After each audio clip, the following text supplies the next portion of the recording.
Good morning, staff and students, and welcome back to the best high school period.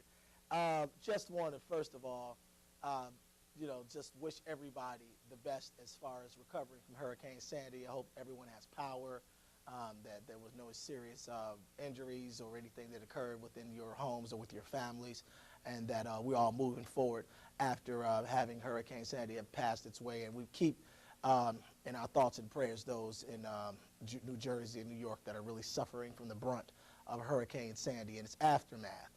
So we're here, we're back, and this is the first day of the second quarter. So,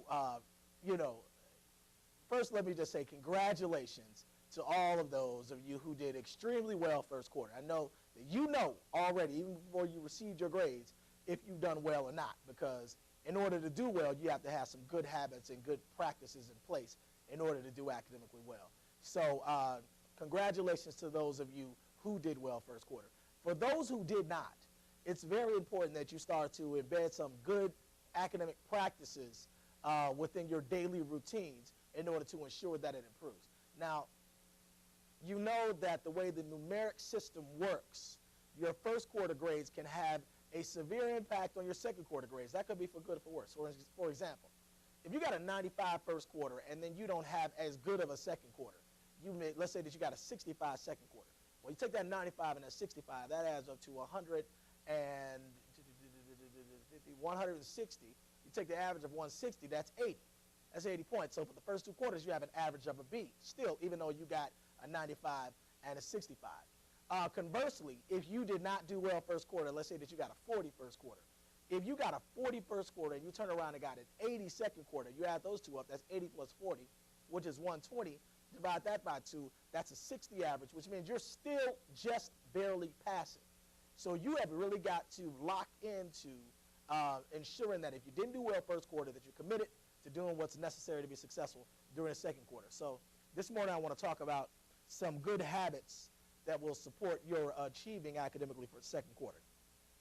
First thing is that you got to get to class on time and be prepared to learn. That's the most important thing. If you're not there, then you can't access curriculum, and if you're not there and you're not excused absence, the teachers are not responsible for giving you makeup work because you chose not to come to that class today and you did not get an unexcused absence. So you got to make sure that you get to class on time every day, prepared to learn. So I'm going to throw a piece of data at you. So first period hall sweeps. First period hall sweeps are a combination of students who are just late to class and also students who have come late to school. Now, we want to look at this data very closely because if you come to school first period on time and you're prepared to learn, you will normally do well for the remainder of the day. And if you don't, it may set the precedent for you not to have a great day.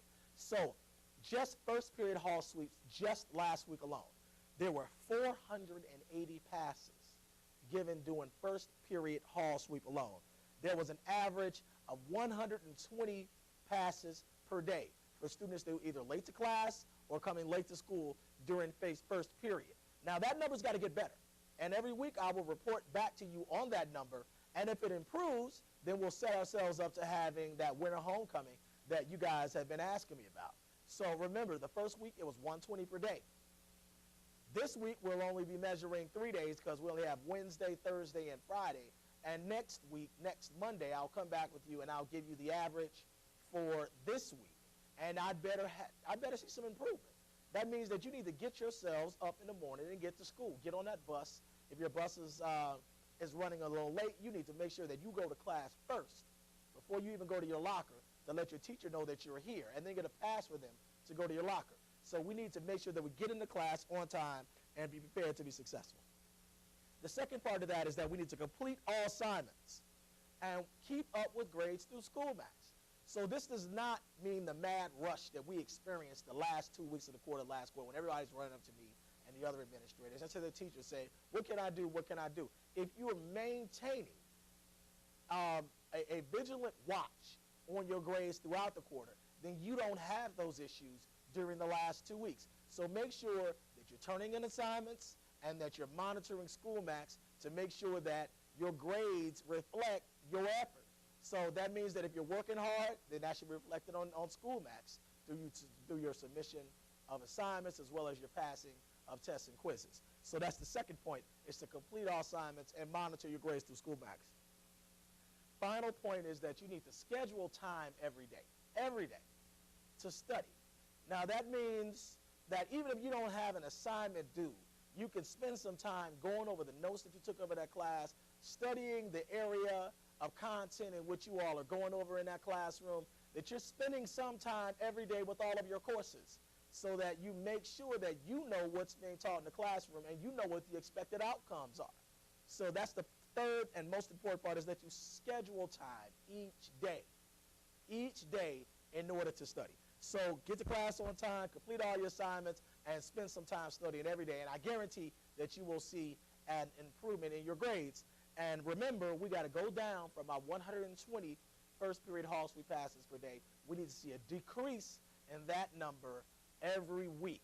So let's make sure that we're focusing to get to class on time. Some of the supports that we have for you.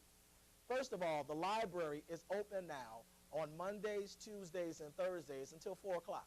So what you'll have to do is go to the guidance office first thing in the morning. You get a library pass for after school. And then after school at 2:25, you have an hour and a half which you can utilize the technology here at CH Flowers in order to assist you in getting all the assignments done that you need to get done. Also, it provides you with a nice, quiet environment in which to study. I know in a lot of cases, by the time you get home, there's other responsibilities that you have. You know, you might be pulled by what's not Facebook or Twitter, what is it, one of your Instagram or something else that you want to focus on, you want to talk to your friends, doing things along those lines. If you spend that hour and a half after school, right after school, studying and completing assignments, you got the rest of the day to yourself. So please take advantage of that library being open on Monday, Tuesdays, and Thursdays. Passes can be got from the guidance office, and I think we're only doing 75 passes per day. So make sure that you get to the library so you can get those passes. The second thing is that there is a tutoring schedule that's been released by about 45 teachers, and those 45 teachers have committed to staying after school to provide you with support in those areas in which you're struggling. So make sure that you download that information from the website. All of the teachers that are tutoring and the time and days in which they're tutoring are placed on the website. So make sure that you download that tutoring schedule so that you can get the help that you need in order to ensure that you're being successful. So every week I like to talk to you guys about one point of the vision. Again, our vision is that all students will graduate college and career ready through a commitment, now this is important, through a commitment of culture, collaboration, and critical thinking. So last week I talked to you guys about culture and establishing a culture of learning through the ritual and routines that we have to celebrate academic excellence. So we talked about at the end of the first quarter, we're going to have an academic success assembly for every student who made honor roll, and they're going to get something very special. So we're looking forward to that. We're going to do that the first week of December. So everybody who made honor roll, they're really going to enjoy what we have for them during that first quarterly academic celebration. So make sure that if you didn't make it for this quarter, that you make it next quarter. Today I'm going to talk to you about collaboration. Collaboration is very important to your academic future, and let me explain why to you very quickly. First, you need to collaborate with school personnel to further your academic potential. So if you're having problems in the classroom, if you're not achieving at the level that you think is necessary, keep in mind that it is your teacher's responsibility and it is their role to help you improve in the classroom. So collaborate with your classroom teachers to find out why you're not doing as well as you should be and what you can do to improve academically. Collaborate with your classmates, because if you got a kid in your classroom that's got a 99 average, you got a 49 average, you need to find out what they're doing. And then perhaps, mimic some of the practices that they're doing in the classroom to ensure that you're academically successful as well. So collaboration with the school personnel and with your classmates in order to ensure that you're successful. That's the first piece. Second one is that you need to collaborate with the community for relevant learning experiences. So this is high school now. And, the exciting thing about this is that when you guys walk out of here, the real world is waiting for you.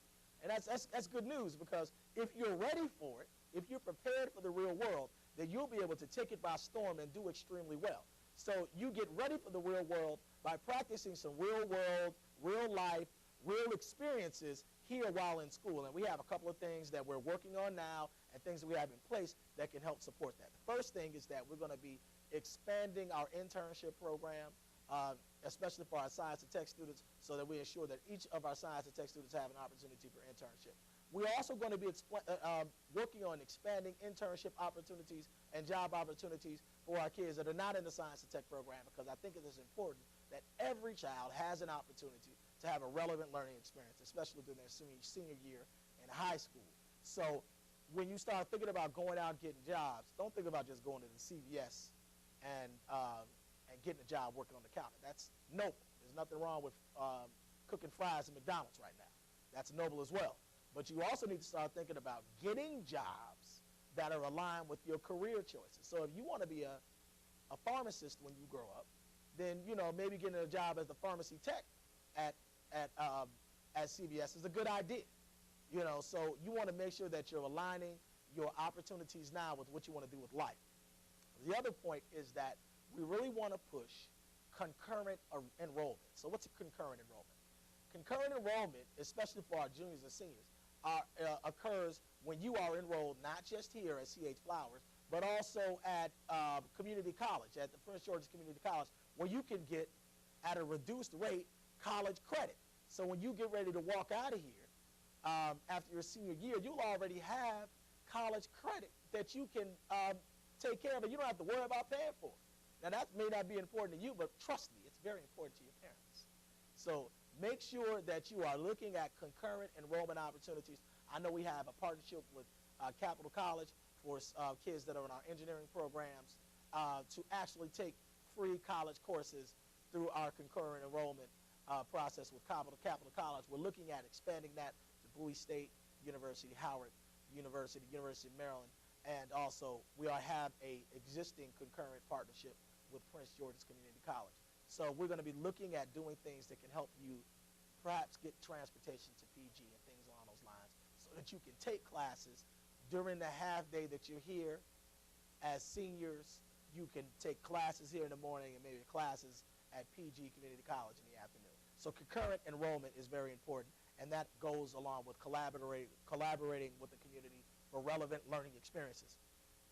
Finally, you want to collaborate to provide service, because remember, you are a member of a global society, and you develop as an adult when you understand what your role is within that global society. So you need to be working towards providing community service with whatever you're doing now. So if you're involved in a club and activity, if you're a football player, if you're an FYI, I want to commend FYI because their community service endeavor is the Pink Out Day that we're going to celebrate tomorrow. It won't be today, it will be tomorrow. And if you don't know what Pink Out is, that's when you donate money towards breast cancer awareness, and you wear some pink during the day, and then we're going to have like a grade level celebration during the morning where everybody that's in pink and everybody that's donated gets to show their school spirit by going out for some time outside in the parking lot to find out which class has the most kids that are actually participating. And in those kids, that class that has the most participants is going to get something special for those kids that participated in the Pink Out Day. But this is an example of how we provide community service to the global community, where when we collect funds and we donate them to breast cancer awareness, we're helping to save lives. So let's make sure that if you're here today, that you make that donation, that you wear that pink tomorrow, that you celebrate, as we all are, as you see them celebrating the NFL now by wearing that pink, that we're celebrating all of our moms and aunts and sisters as we work towards fighting this debilitating disease that's taking so many of them away from us at such an early age. So that's one way that we provide community service, is by collecting those funds. We want to make sure that every club and activity has at least one community service project that they're participating in during this year. Not only do you need it for graduation as a graduation requirement, but you need community service to help develop you as a whole person. Understand that when you provide service to others, you make yourself a part of this community, then you also find out that you receive certain benefits by being someone who's involved in these community service activities. When you show that type of responsibility, people will give you even more responsibility. And when you get more responsibility, you find yourselves really being an integral part of this society. So I'm going to urge all to make a commitment to community service so that we can improve our world. So that is as far as our vision is concerned, the collaboration piece. I talked about those areas. So they're telling me to wind it up now, so I'm going to go ahead and wind it up. But proud of you guys that worked hard first quarter. Even more proud of you guys that have dug yourselves into a hole, but are going to do what's necessary to dig yourselves out. That being said, I'm your principal, Mr. Brown. Don't have a good week. Have a great week.